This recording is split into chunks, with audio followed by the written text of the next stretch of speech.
and they said experience teaches better. So this kind of a situation, say, okay, let us have this thing. Let these people be retained up to 65 or 40, whichever comes first. To some extent, Osun has granted that request, but with buts. Because here in Osun, those that were granted is more or less on contract basis. Okay. On contract basis. And that is not exactly what that law says. There shouldn't be, it's just like what happened in judiciary. That's okay, you can reach, even in universities, where a professor can reach up to age 70. And judiciary, I think 65, and some even 70. But here now, they said, once you reach 35, if you want to enjoy that extension, you first of all retire, and a kind of contract, even those that were given now. So it's not really like extension. It's not really like extension. It's more like a contract thing. It's like a contract. Like how many of them? I don't know the number, because some that retired, some did not even take that. Have they resumed? They've resumed. Okay. They've resumed. Okay, so I'm very, very big on, when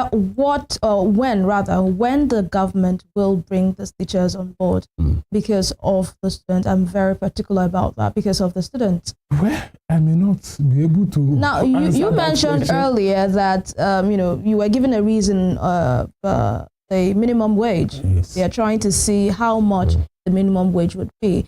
I want to know, will that actually determine whether they're going to reduce the number if the minimum wage they had already calculated before?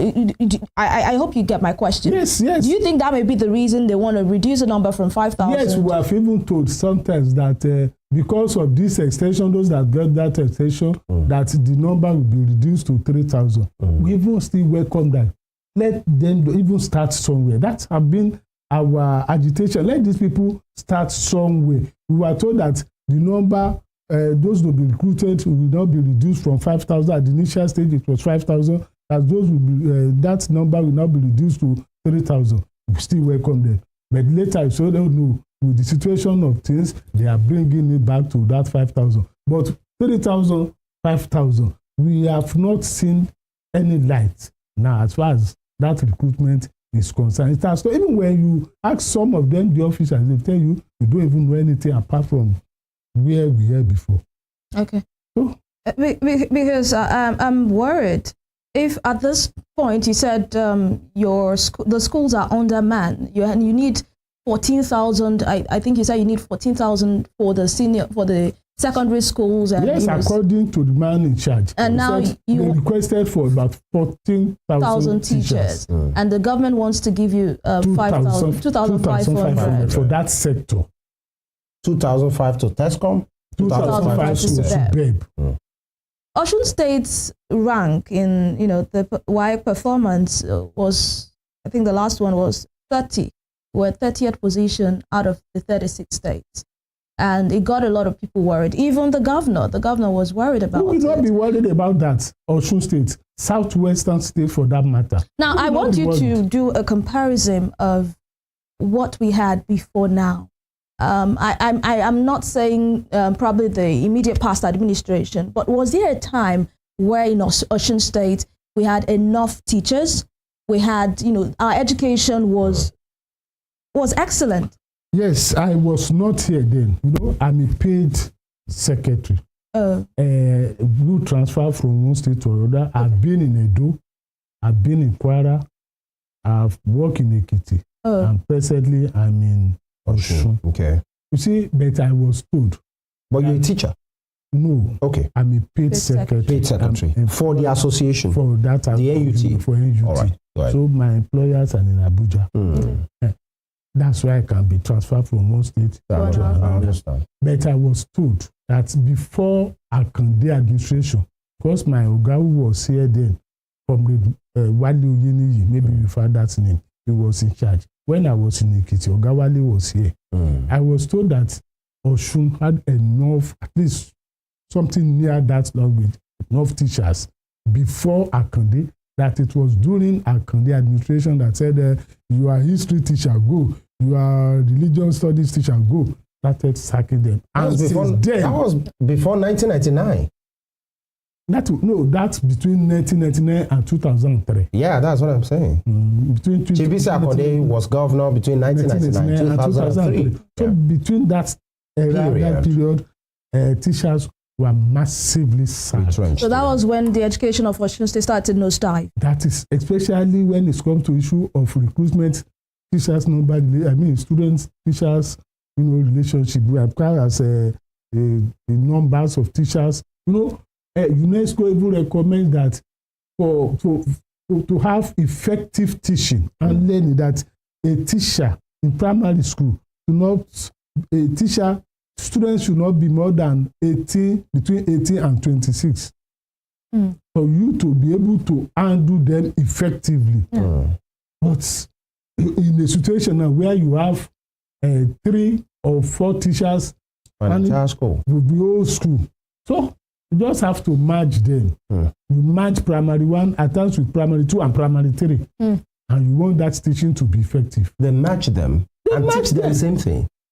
So either they catch up or they don't catch up, it's nobody's problem. But how do you want to help that situation when you are in a school where they have primary 1, primary 2, primary 3, primary 4, and you are just 3 or 4 teachers. At times 3 in the HM. What I mean by HM is either headmaster or headmistress will be the number 3 or number 4 at times. How do and these people must be taken care of. So to do something, you just have to merge primary 1 with primary 2 so that they will be occupied. And you cannot be teaching 2 different things at a time. Yeah. Was it the same situation in the past administration? Was it this bad? It wasn't as bad as this, but this thing did not just start now. Okay. It didn't just start now. I told you that though I was not here then. When did you come here? I came here just last year. Okay. All right. Now, if this situation remains like this and the recruitment appears unending, just like our topic says, because people, dates and deadlines have been given and it's not been followed from September 16, today is November 12, just 4 days away from making it a month. If the situation remains like this, in your comrade, and we hope it improves and immediately as well. But if it's like this, teachers, 5 or 7 of them manning an entire school, and we have it spread across the state, what does that say to our education and the future of the state? Well, I may not even be able to, better than I do when you are the professional. Because as far as this thing is concerned, like I said, you can't give something you don't even have. And these people, government is trying in their own way. At least when you talk of payment of salary, they are very regular. Even the one owed by the previous administration, this government is paying. So and they are meeting us and another different ways. But recruitment of teachers, that is where I'm very particular about that. To the students. That teachers, our classroom, especially in a rural area, they are virtually empty. But you said the government is meeting you in other different ways. What do you mean? Like provision of materials. Okay. Like teaching materials, teaching kids, tables, yes, all of okay.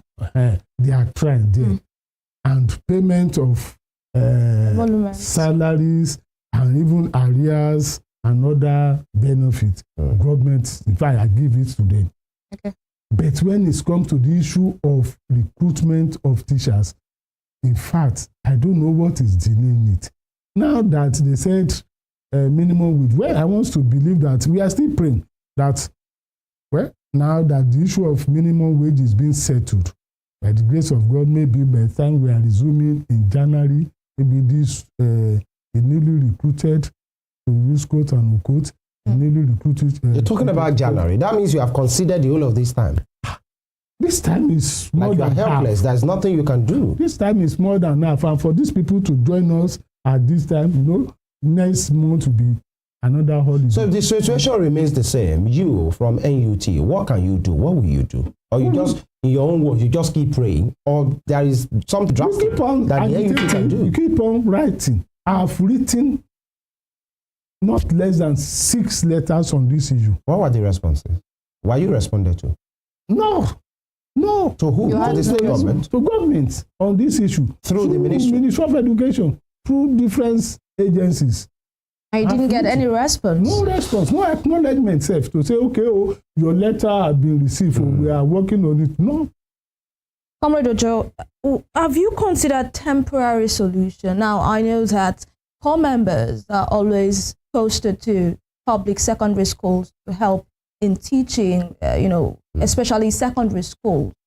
But I want to know if that is still in place, and have you considered suggesting to the government if these core members can be absorbed probably on a contractual basis so that these subjects can still have teachers spending the time. You said it with not, but then the fact remains that these core members have been posted to secondary school to teach, and they have been doing that. Yeah. So, but you cannot even ask governments to retain them or to employ them because some of them are not even from this place, and we have enough. Some of them are not even. They don't even have education. I'm saying on a contractual basis. On a contractual basis, like you mentioned, for those that retired, the government. We have enough people that are looking for job here in Osun. Those that have graduated, those that have read the education. So most of these people, some maybe because just to have them, occupied. Some may even probably psychology. Sociology, we just ask them to come to schools just to engage them. Well, we have people that read education that are teaching in schools. Among them? Yes. Core members. Yes, it's possible, yes. So I'm saying if you find a core member worthy of these people, the PTA, there are some PTA teachers. I wanted to ask about the PTA arrangement. They make arrangement, but situation, it's because the PTA teachers, it is the PTA that are responsible for their upkeep in terms of allowances, salary, and all what have you. And the situation now. All right. Some may not even cater for your own children that are going to school. You will find it not so easy, not to talk of contributing another money for the upkeep of PTA teachers. So they are living. I have a principal told me there was a time he was having about 13 PTA teachers, but today they fall gone. Because the funding has been affected. Yeah, that is it. Now, on a parting shot, you at the NUT and either at the national level, is the national intervening on this matter? Yes. Okay. Yes. What way? Even in the last World Teachers Day, we usually have our World Teachers Day on October 5th.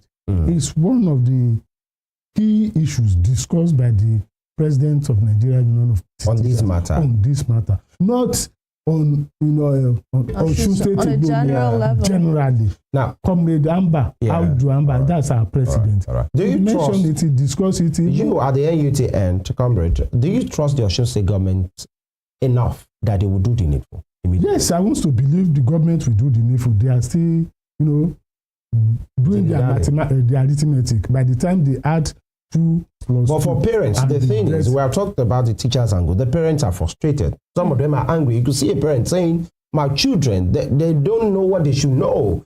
Some of them, they are not educated, but they want to go all out to give their children education. Who will not be? My brother, that is what I'm saying the other time. The parents Some may not be able to afford private schools. And so they are left. And where you want the public school, they can afford no teachers. And no teachers. Right. Who will not be? Some of them are frustrated. Yeah. That's why they are complaining that we cannot afford this huge amount for the private schools. Right, now, the ones we are left to it, they are not well manned. All right, Comrade Ojo, in 30 seconds, if you can do this, we'll give you the platform to send a message to the government. You said you've written letters, 6 letters, and you didn't get any acknowledgement, let alone response. So I'll give you the opportunity to send a message to the government and what the NUT is expecting from the government at this time. Thank you so much. Like I said, government is trying. We know the situation as far as finances of government is concerned. But then he wants to plead with government that education, There's no nation that can go above the level of office. So the teachers, they are those to impart this knowledge, and teaching cannot be effective when they are not enough, and when the hands are not, there is shortage of teachers. So I want to say, please, government knows that presently we have shortage of teachers. I want to plead with government to please do something as early as possible. Yes, if this 5,000, even if this 3,000, let letters be given, let them resume, so that just start somewhere. And I pray God will continue to strengthen the government. All right. Senior Assistant Secretary General, Nigeria Union of Teachers, and Secretary, Nigerian Union of Teachers, Osun State Wing, Comrade Akinade Ojo, thank you so much for your time this morning. We appreciate your submissions and thoughts. Thank you. And also, for the job you do. Thank you. I appreciate it. All right. That's the show this morning. Of course, we spoke to security and education, two germane issues that speaks to the development of any nation. And we hope that we can get it right as a people. You can watch a recap of this show on our YouTube channel at Western Spring TV. Connect with us on our Instagram page, Facebook, and X at Western Spring Television. My name is Evelyn Ohiola. Remember that Spring Trends comes right after this program. And let us quickly add on this program that we'll reach out to the government end, actually, and they are not here, although we keep hoping they will show up and tell us what we need to know for clarity and the statement of purpose. But and let us state it there as a parting shot, just like Evelyn said, everybody knows no nation, no state, no people can develop beyond the priority placed on important things such as education. We can buy the Land Cruisers, do the roads, which is fine, but then the future of this great state depends on the priority placed on its education. Let's do the needful. Femi Ojo is my name. We make a return tomorrow, God willing. Bye.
Did you know the pangolin performs a crucial role in the environment?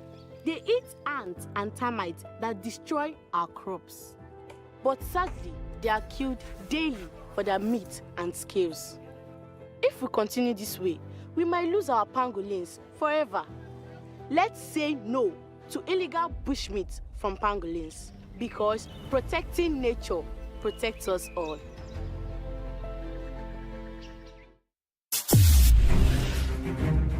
Since assuming the mantle of leadership in Osun, the state of the Living Spring, Governor Ademola Adeleke has left no one in doubt about his avowed commitment to the overall development of the state. The footprints of his transformative agenda span through education, transportation, health, staff welfare, social infrastructure, among others. Living Spring Update, a weekly diary on Rave 91.7 FM and Western Spring Television, Channel 190 Star Times DTT, will extract Governor Adeleke's development agenda for your listening and viewing pleasure.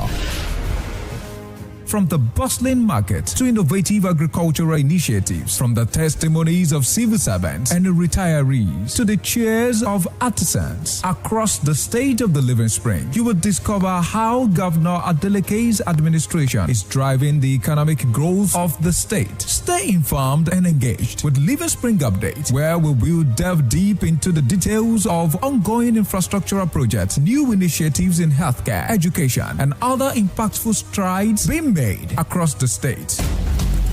Tune in every Wednesday on Western Spring Television at 6 p.m. and every Saturday on Rave 91.7 FM at exactly 2:30 p.m. You can follow us on all our social media platforms at Western Spring Television and at Rave 917 FM as we tell the story of how Governor Adeleke is shaping Osun into the beacon of development and opportunity. Living Spring Update is a production of the Office of the Spokesperson to the Governor. Governors.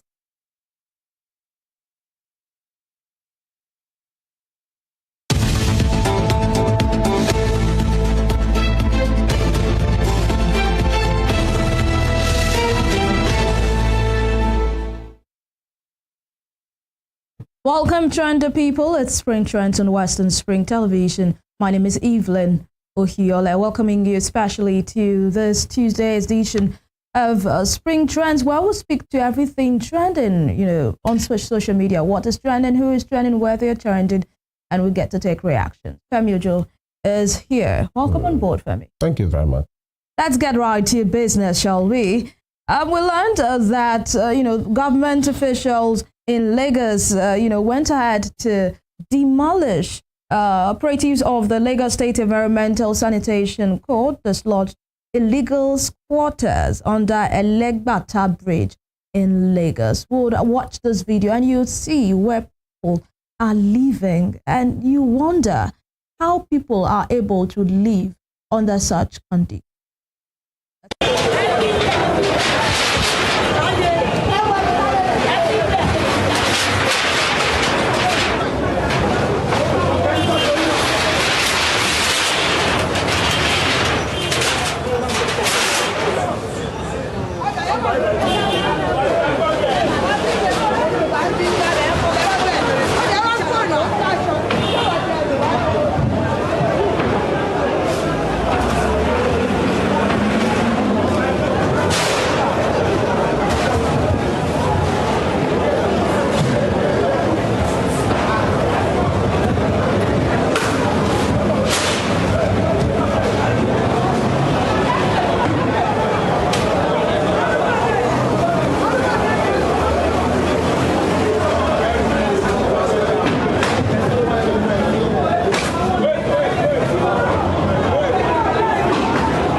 I watched that video and I cringed because I wonder how people live under such conditions. I've always heard of people say, maybe while they are talking, like, I cannot go and live under a bridge, but I did not know that really people lived.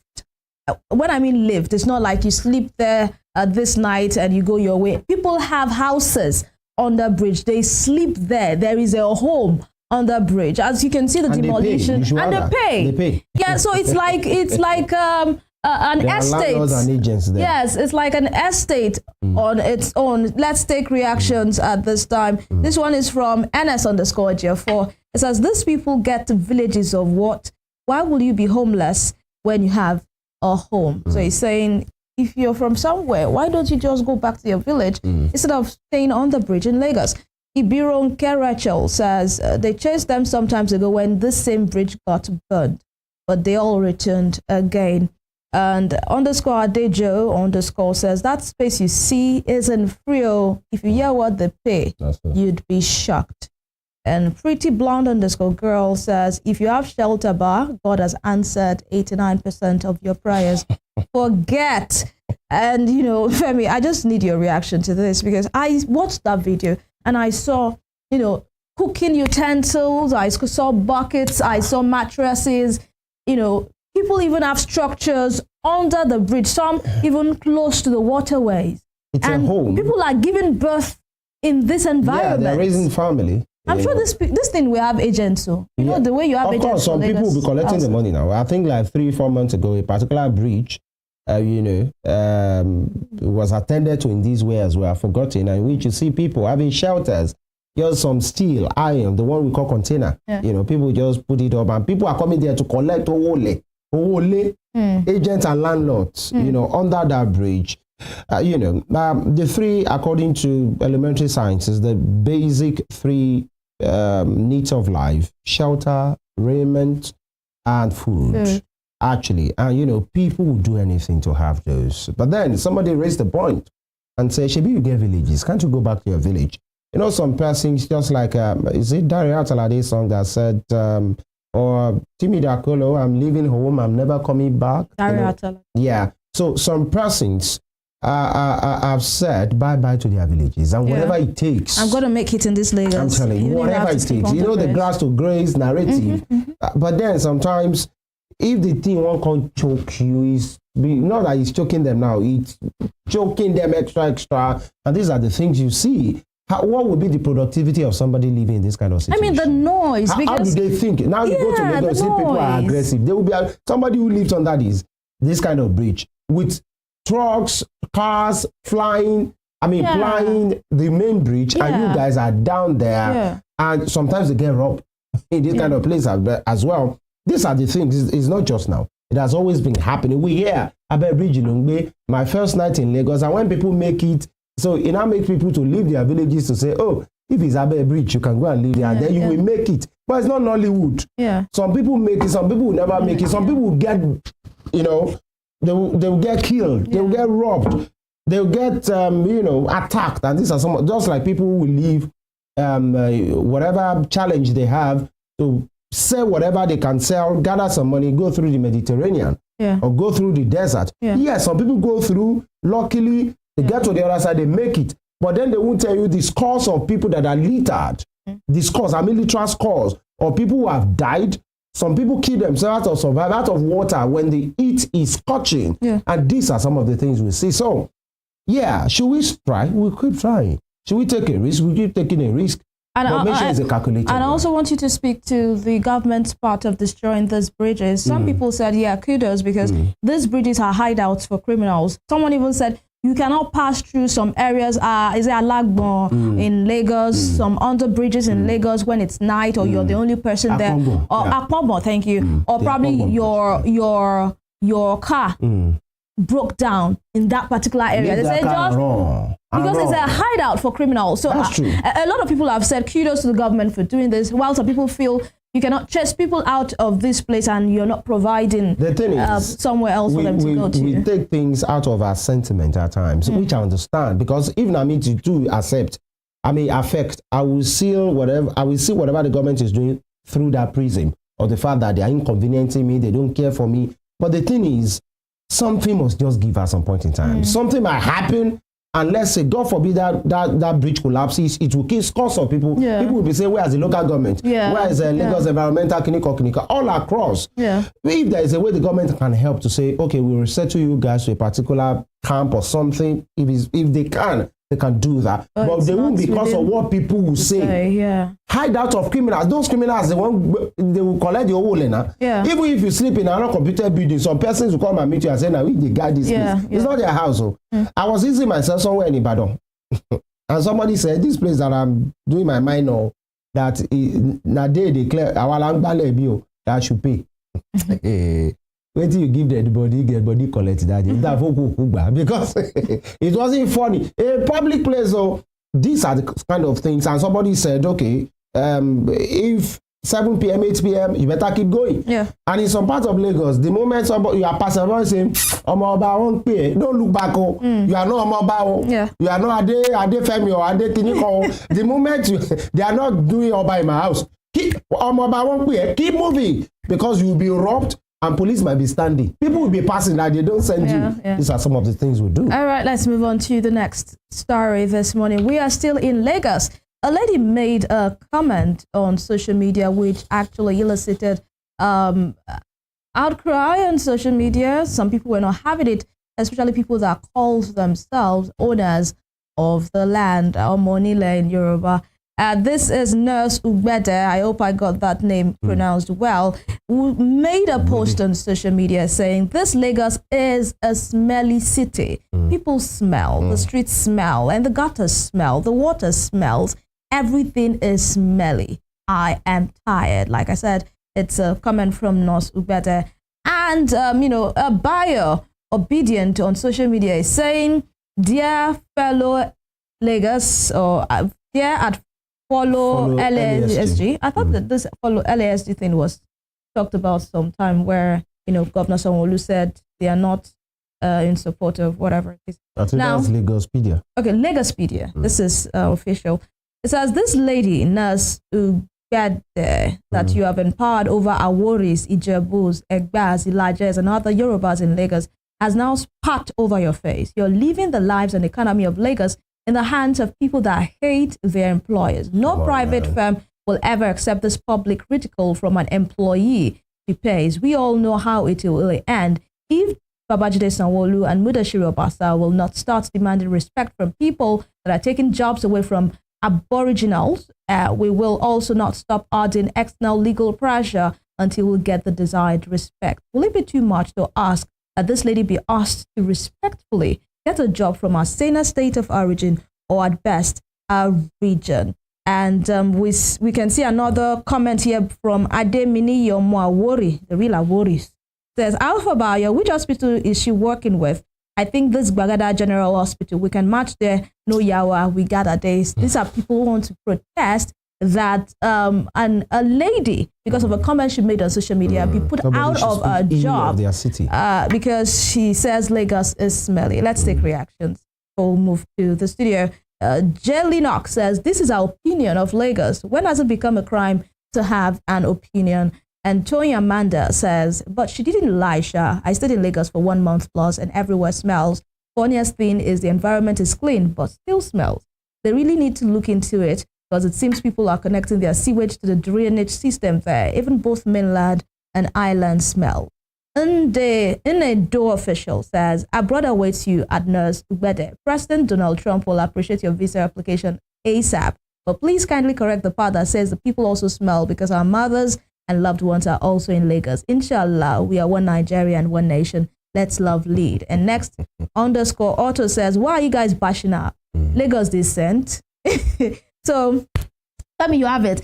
People want to march to Bagada General Hospital and ask that she put off a job because she says Lagos smells. And you can see some people feel it's an opinion, and it shouldn't be taken with that kind of reaction. The government should look into why we have dirt and probably the smelly thing in Lagos. But by the way, not everywhere smells. Your thoughts?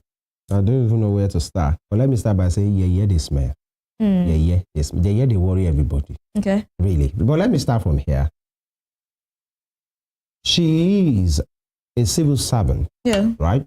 Yeah. If there are codes of civil servant that she has breached, then she could be queried. But as a human being, she has the right to say. But then on which guys are you stating that? Especially, that last election, it divides the people. And it's not looking like. By the way, some people, because I read the comments, some people believe that she is Igbo. But at the end of the day, we realize. It sounds like a Benue name. She's not Igbo. She's actually, I think they said she's from Kogi. Igala. Yeah, that's Landak and Igala name. So it's either from Benue or Kogi. Okay. She's Kogi, she's not even the thing Igbo. Is any name that does, there are some persons that out of their folly, out of the fact that they have not really traveled beyond the church or whatever. Anyone that is not. If you are not Igbo, you are Yoruba or Hausa. Yes. So they don't think there is if you say somebody is from Edo, they say Omo Igbo. Omo Igbo, yeah. You say it's from Kogi, it's from Hausa. You have to upgrade. Yeah. And I'm telling those persons, anybody that is not Igbo, there is not Hausa, there is not Yoruba. When you hear a name that does not really sound like your own, Yoruba, Hausa and Igbo. They will say somebody is from crossover. They will say Kini Yato in Kakana.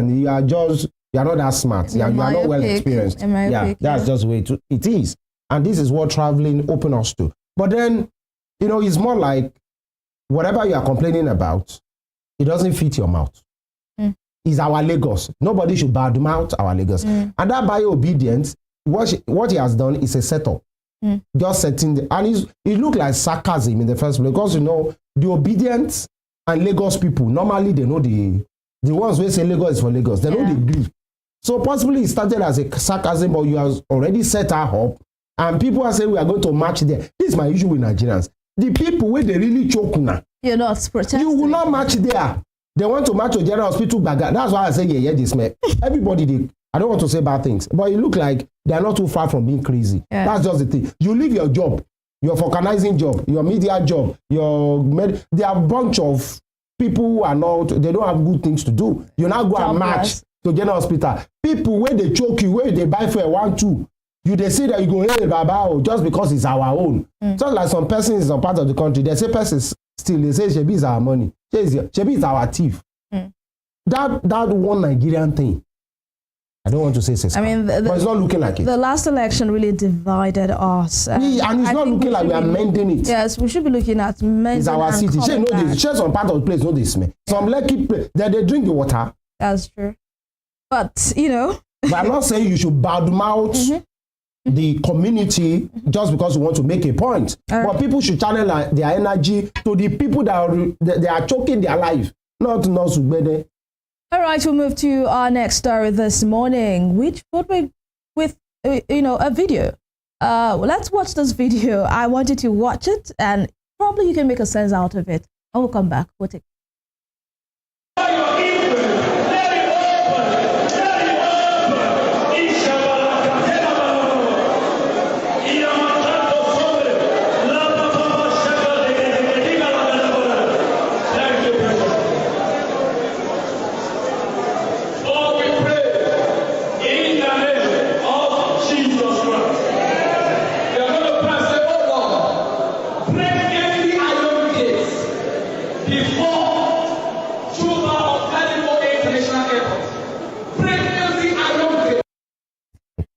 So if you do not know what's going on, I'll put a context to it. That is the Ebonyi State Airport, the one that was commissioned by former Governor David Umahi before he left the office. You know that airport now, Plaza Airport, that had so many colors. Some people call it Rainbow Airport. Some people call it Plaza Airport. A lot of people just have names for it. But then people have said, did Ebonyi really need the airport at the time? And what has been the situation of this airport since it was commissioned? Because people say that they don't think, planes fly in and out of that airport, or it has just been there, So now they are renting out. A planeless airport. They are now renting out spaces in the airport for church programs, for church services.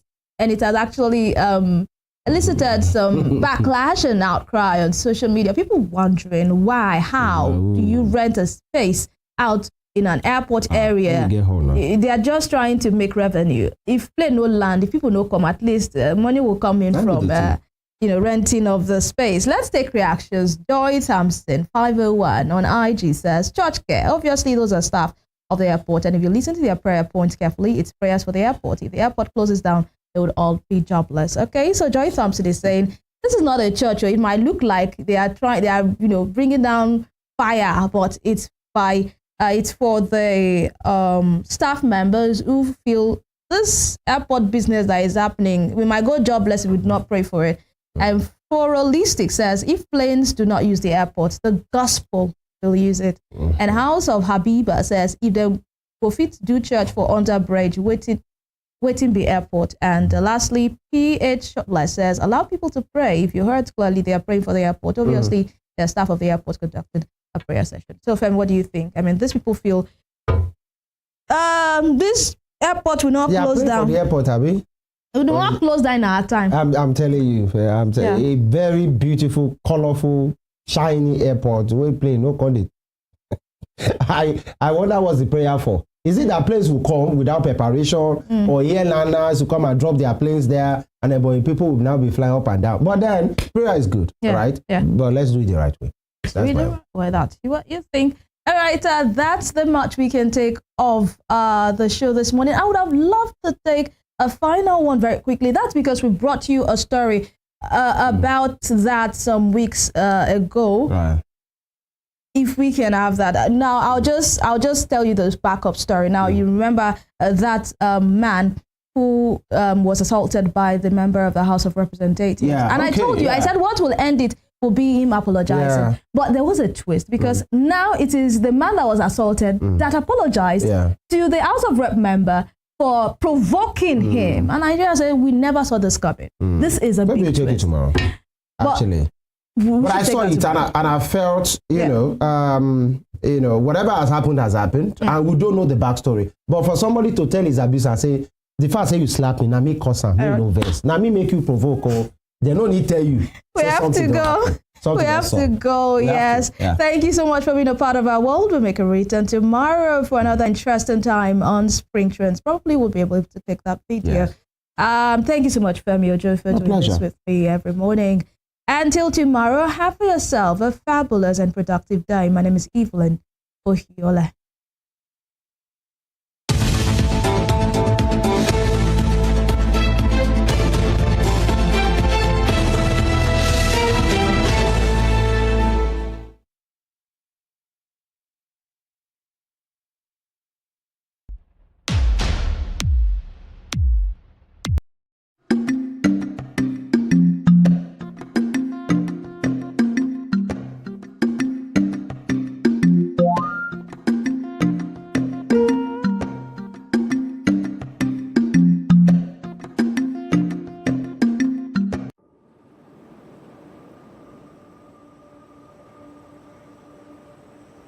Biodiversity extinction is everybody's business. So I grew up on farms. So in my early life, I was exposed to a lot of biodiversity and natural environments. And as I grew up, I started to notice these environments disappearing. My main mission was to protect this area from excessive poaching, both of wood and of the animals that live within the forest. Every member of the ecosystem is playing a critical role. The trees are carbon sinkers. The forest and vegetation give us oxygen. Natural vegetation like this is responsible for rain. During the rainy season, you have trade winds that are coming off the Atlantic. The forest creates a barrier to that wind. If you don't trap that moisture, then you don't get cloud. And you get less and less rainfall over time. And that's what we're experiencing now. We also need to keep the carbon dioxide levels within a normal range, otherwise it becomes a greenhouse gas. And that's what's responsible for global warming. Climate change and loss of biodiversity is a significant global security issue. Excessive logging is a major contributor to global warming and depletion of wildlife. Around me has been a gradual but consistent logging out of the environment, except where we are right now, which we've protected with every possible means. We've used the community, we've used the vigilantes, we've used the police, we've used community engagement, we've used every kind of opportunity. The International Institute for Tropical Agriculture is a big research organization, and they're responsible for a lot of research into agriculture and natural environments. They got to know about this protected area. So over the period of 3 years, they're hoping to demonstrate that this place, in fact, should qualify for being designated as an important biodiversity and bird area, which would then make this place a heritage site and a sanctuary and protected. This reserve is actually a seed bank. So what we plan to do is to use the richness of the seed banks, plant them into a nursery, and then from the nursery, educate the community. It's been tough to engage with the community initially. They didn't understand what we were doing here. Why would we want to protect a forest? But by protecting this environment, we will be attracting ecotourists here, and those ecotourists bring livelihood and resources to the community. Gradually, the community are beginning to understand that this collection of biodiversity is earning you a livelihood on a continuous basis. So what we would like to do is form a cooperative So the environment in which we're protecting will just start getting bigger and bigger. And as it gets bigger and bigger, it will attract more and more. It's important that our children can come here and see what a natural forest actually looks like. We convert people from people that take advantage of the ecosystem to people that protect the ecosystem. So a hunter becomes a game ranger. A person that logs wood now becomes a protector of forests. And your livelihood is actually much better if you're a protector.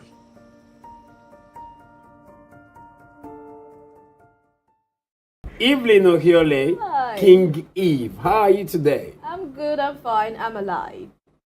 I really feel like she's not giving the right answer to the question.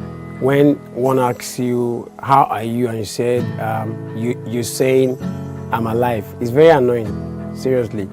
How are you? I'm fine. I feel I'm fine would be the right answer instead of I'm alive. Not that I asked you if you're dead before. You go and check all these 14-year-old, 15-year-old, 16-year-old, everybody, they are extraordinarily sexually active. I feel is being unnecessarily hyper when it comes to the issue of sex, because we talk about other topics and he feels so reserved. He really doesn't have anything much to say when it comes to other stuff. But when it's the issue of sex, I believe he's being unnecessarily hyper. That's when I have to pick an issue with him. I mean, it's just being unnecessarily there when we're talking about sex. Just like a child, his mom just got him his favorite chocolate or ice cream, very happy, doing as though if he doesn't have sex for a day, he's going to die. When it comes to finance, women also support their husbands financially. You need me emotionally. You need me spiritually. Cassie is an amazing person, but I hate the too much attachment to that gender. I need you spiritually, I need you mentally. I can get these things anywhere with money. If you go by the topic was, who does marriage favors the most? I know how many jobless women they marry every Saturday. They are saying it favors you, Are they vague so? Growing up, when I was in the world, we've heard of things. Why, you know? Well, MC Too Much said, he likes saying when I was in the world. And the last time I checked, well, it looks a bit innocent, facially, but deep down, he's actually out of this world. We're all in the world now. As long as you're alive, you're in the world. So, MC Too Much, I beg you to talk about that. I don't want to hear that. Next time you talk about I kiss my words. I think they have a problem with you saying ladies are champion, and that's the problem. Always trying to attach so much importance to that gender. It's giving insecurity, it's giving low self-esteem, it's giving the blatant display of egoism. Because at the end of the day, a man who is secured in his words, a man who is confident of who he is, will not really be disturbed as to whether women are being referred to as champions or not. I mean, at the end of the day, Joseph's a really great guy, but whether he likes it or not, women are champions.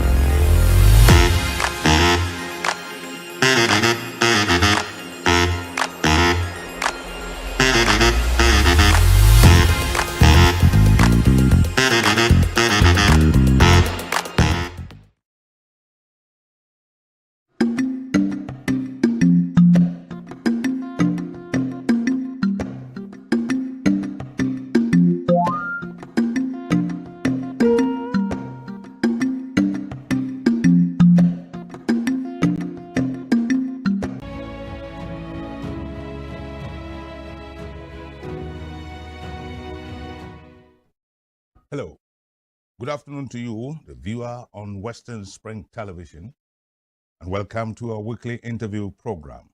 We call it Pertinent Questions. On this program, we engage our guests on issues that help us in our nation-building effort. Food, you'll agree with me, is central to human life. Without food, life could be cut permanently short. You meet a man who has not eaten for 3 days or 5 days, and you would see a skeleton almost. In the studio with me this afternoon is a lady scientist whose knowledge in the field of food science is very high and very deep. No wonder she is the head of department for the Food Science and Technology Unit of Osun State University, Head of Department, Uni Osun I speak of. My guest is Mrs. Adedayo Adeboye. She holds a PhD in food science, and she's the head of department, as I've said. It is this lady of substance that I have the pleasure of talking to this afternoon on our program, Pertinent Questions. Food concerns you, concerns me, concerns everybody. And so I think we should be willing and ready to pay attention. Madam, you're most welcome. Thank you for having me. Can I stretch a hand for a lady's handshake? Yes, you can. Thank you. Thank you, sir. Thank you. Welcome. Thank you. This production is in two parts. We spend the first part trying to see the nitty-gritty of what we must know, call it intellectual, and you may be right. We try to know what is this, what is that, what is this, and what is there.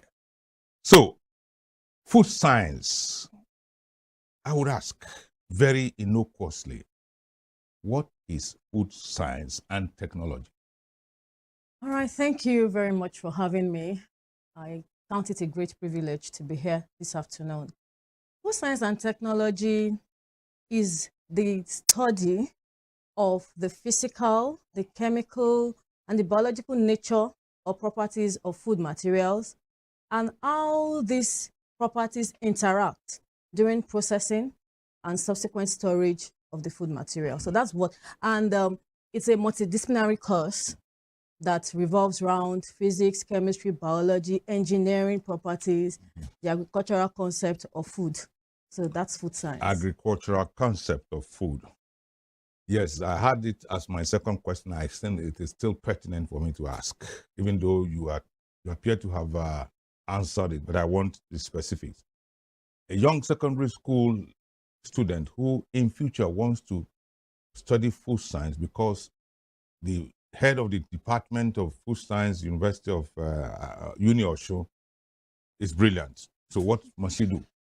All right. Firstly, an aspiring food scientist must be a science student. You know, science is in the word food science.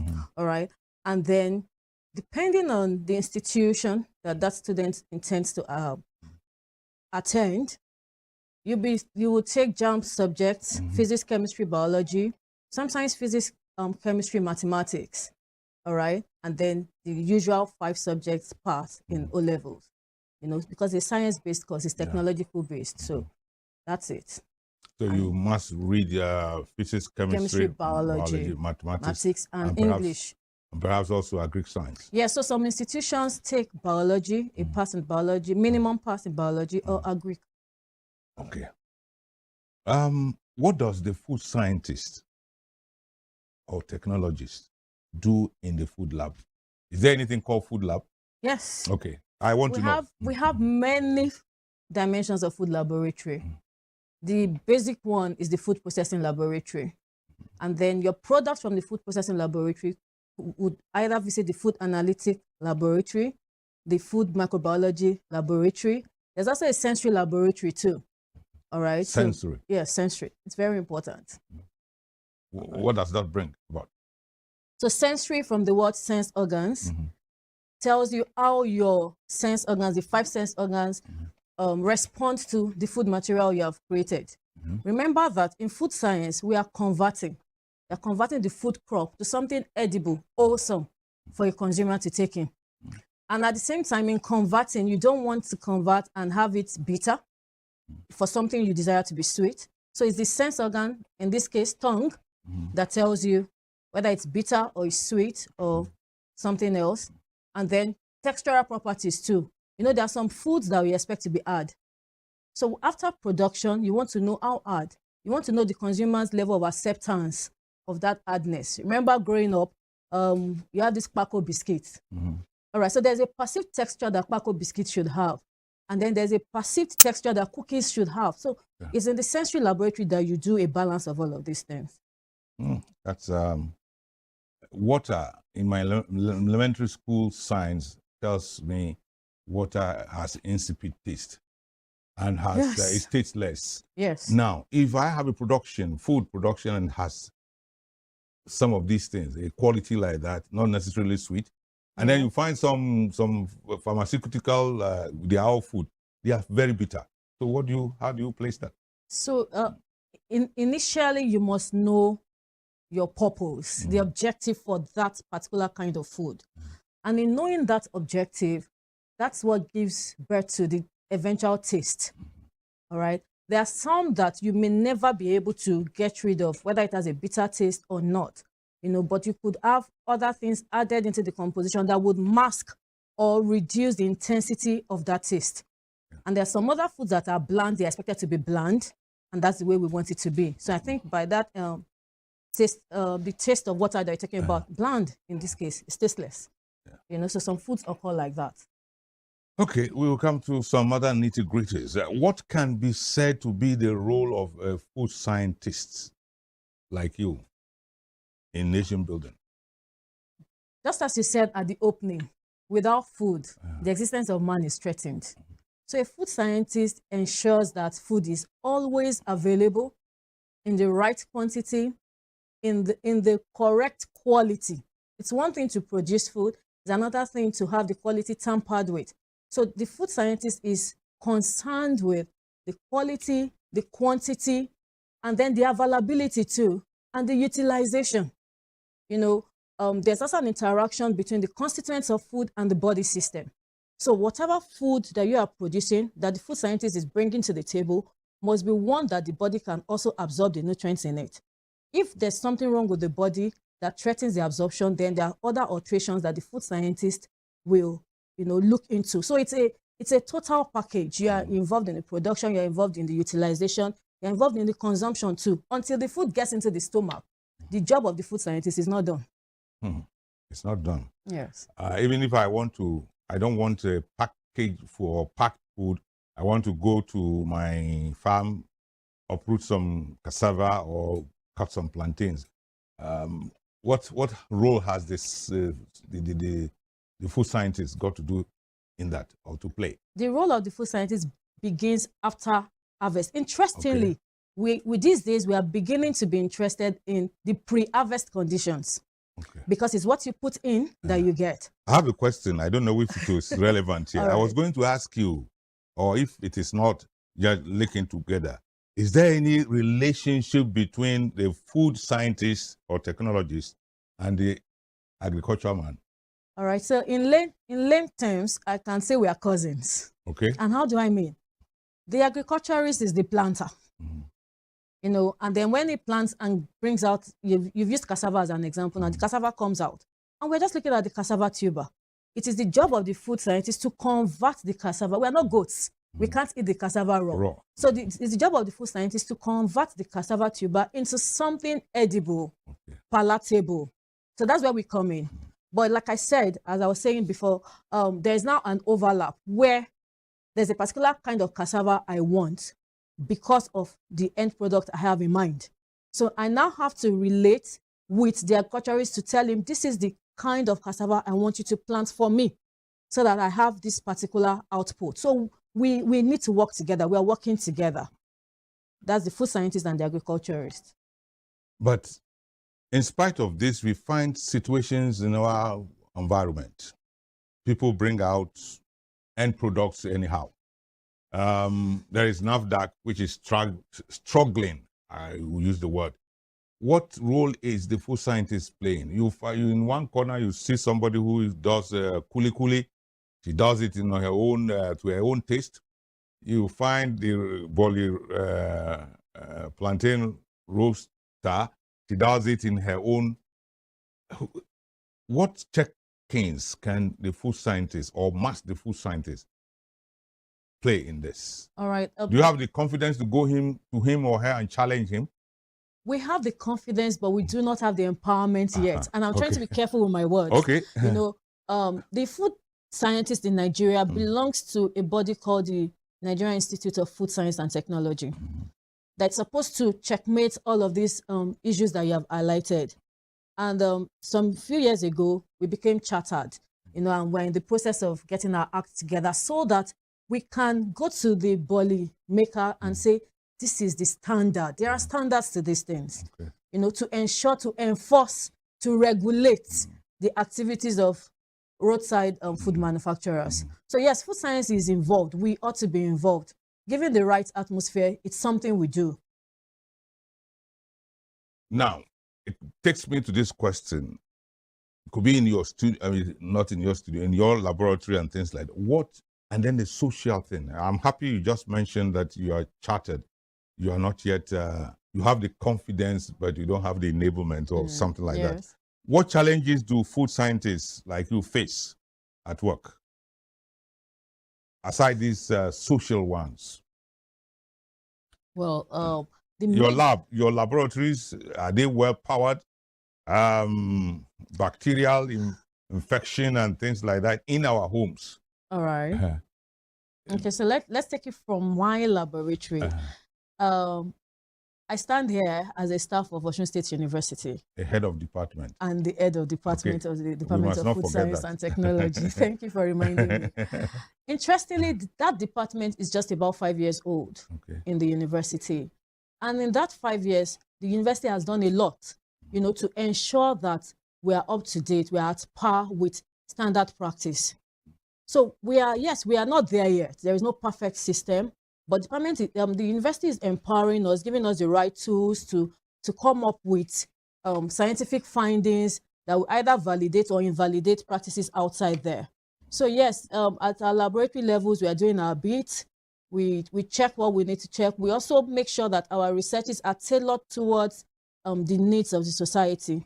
You know, trying to answer questions maybe about poisonous substance, toxic substances in food, the use of toxic ingredients. So we do that, you know, and our research outputs are available, you know, for people that need it.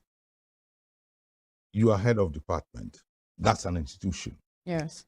You are not just an ordinary food scientist in one corner. Okay. That may not have, may have the confidence, to borrow your words again, doesn't have the enablement.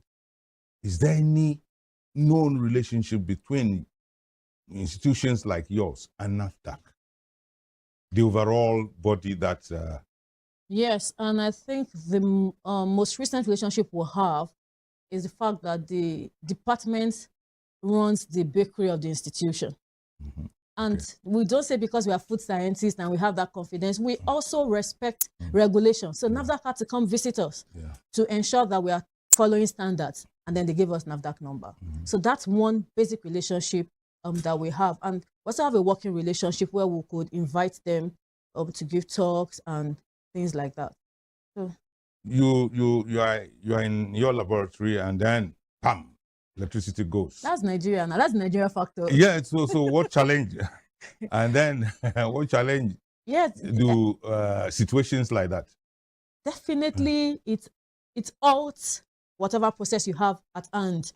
But within work hours, the institution gives us alternative power supply. So the generator comes on within a very short time. You know, despite the increase in fuel, electricity itself, the university still finds a way to manage all of this. So we have power running. You gave me a caveat. You said when you are in office, that's daytime. When you have closed and gone home, your laboratory is supposed to be functional. Can it be certain incubations? I don't know. I'm just using words. I'm a layman. Certain incubations you have done. Yes, the university, I'm aware, has a molecular laboratory that has inverter powered system. So if you have sensitive things you are working with, you have access to these laboratories to keep, you know, so that the Nigeria factor doesn't come up, you know. But more often than not, the power grids we're enjoying at the university too, I think the band A thing, there's usually more or less regular electricity, even when we are not at work. Okay, let me ask this question. I don't know, you're a professional in that realm. Is there any relationship? You are not a dietitian, are you? Not exactly. Is there any relationship between the food scientist and the dietitian? Yes. Can you explain that to us? All right, just like I told you, we are involved, the food scientist is involved in converting the crop into something edible. Now, a dietitian is interested in what nutrients that particular food can offer to meet specific needs, either age-based needs, or health-based needs. So there's a synergy between the food scientist and the nutritionist. Okay. You know, to ensure that the food we are delivering performs the function they want it to perform. And as food scientists too, it's also a part, an aspect of food science, nutrition, where we make sure that, for instance, let me give a very good example now. If we're manufacturing weaning foods for babies, we always try to make sure that the weaning foods are almost in close resemblance with the milk, with the mother's milk. What is weaning food? Sorry. So weaning foods are foods that babies take after the mandatory exclusive breastfeeding period. Okay. And you know, they're supposed to have certain nutritional Preparing components. them for the mother to wean them. Yes, to take them off the breast milk. Okay. All right. And so the nutritional composition for that weaning food is different from the nutritional requirements for a 5-year-old. Okay. So that is where the food scientist comes in. There must be a particular level of carbohydrate. There must be a particular level of protein. These are food nutrients. And so the nutritionist tells us, this food, I want it for a 1-month-old baby. I want it for a 10-year-old. I want it for an aged. So we make our productions tailored towards that end use. Okay. So that's the relationship between the food scientist and the nutritionist. Is there any point in time where friction comes in? No, everybody, your work is clearly defined and you stay within that defined space. Anyway, I was going to bring this question up in the second part of our presentation, but since you have already opened the lid, let me bring it in. Now, there is always, you are not a nutritionist, as you said, but you work in consonance with them, yes. with them. The little boy you have spoken about, the little child, the middle boy or girl, 20, youth, and then the aged. Yes. Which of them demands in their care, which of them demands us being very intentional? Every level, sir, I must say. Every level of growth has a required level of intentionality. You don't want to make mistakes at any point in time. Just before coming in here, I was going through Instagram, and there's this thread about parents overstuffing their children with food, you know, young children. They are leading them to obesity. So that's why I said we have to be intentional at every stage. The energy requirements for children are age-specific. They are activity-specific. So whatever food you're feeding them at certain points in time must tally with what they need. You don't want to give them what they do not need. The body has a way of storing, building up these unnecessary things.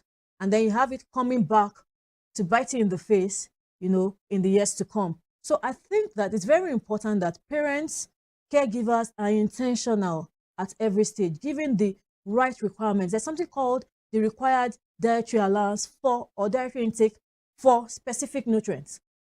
People must know this and stay within, you know, that information so that we do not have problems. For instance, you don't want to underfeed and you don't want to overfeed.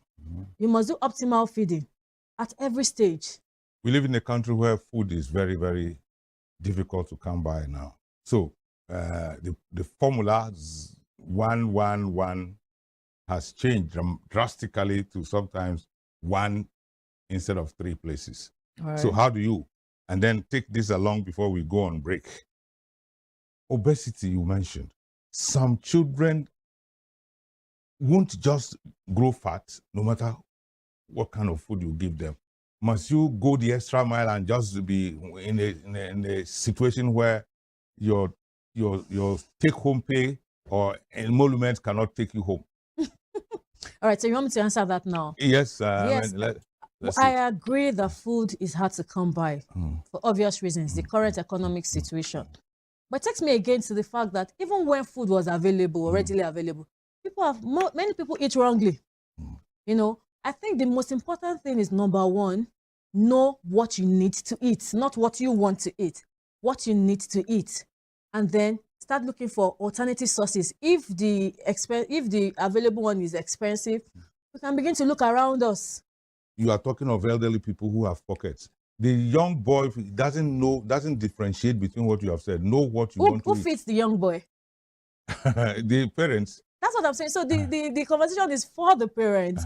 For instance, fish is expensive, but we have other sources of proteins that are not as expensive as fish. You know, we have nuts that we can eat. So it's not when you see a big chunk of chicken on your food that you're eating protein. No, we need to start reorienting. There's a psychology. Mommy didn't give me. Yeah, so that's what I'm saying. Is that so we need to start taking care of that psychology now, else we'll run into trouble. So, doctor, imagine a situation in which a mother like you gives pounded yam to his son or daughter, 14, 15-year-old, and instead of getting meat, goes for granules and says, this is a good combination. Thank you, sir. So that's, again, the job of the food scientist. So you can do a groundnut meal that is not groundnut as nuts or seeds. Okay. There's something called texturized vegetable protein. And a very common example is what we call beske. That's tofu or soya meat. Is that not psychology appealing to the psychology of the consumer? It's not meat in itself. It's an analog, something that looks like meat, but it's not meat. So yes, mothers can begin to do that, come up with innovative ideas. That's one. Two, we can also educate our children. Let them understand that we're responding to times and seasons. And so you are nutritionally, you are well fed. You're eating balanced diets. When I was much younger, some 70 years ago, because there was poverty, and mom and dad would give, instead of giving you meat, they give you what we call isakpa. Okay. And then money. Yeah. Beautiful. But today you want to tell me your daughter or son, you give him or her money, and he will want to take it in 21st century that we are. All right. It's a function of knowledge. Honestly, it's a function of knowledge. And interestingly, we're the ones that call it poverty. Insect protein is another thing. Yes. In the Western world, it's expensive. But because we're picking it by the roadside, we're not paying for it. You know, because there's no economic value attached to it, we think it's cheap. But it's not cheap. It's rich. These things have as much as 30% protein. That's a lot. When Tai Sholari was alive, he did mention one time, and everybody went crazy. I should be going for lizard. If we prove tomorrow, sir, that lizard is safe for consumption, we will go for lizard. Okay. I think we will draw the curtains halfway now. All right. We will punctuate the show and come back later on and look at some other. I want to promise you we will talk about GMOs, so prepare your mind for that. To the viewer at home, the last 25 minutes have been very wonderful. Food scientists, and as I did mention, food touches everybody. The rich, the poor, the ugly, the beautiful. Everybody must eat. And so you have learned one or two things. If you're a student and you want to become a professor in food science and technology, you know what courses you must read. We will come back. The break is imminent, and we are due for it now.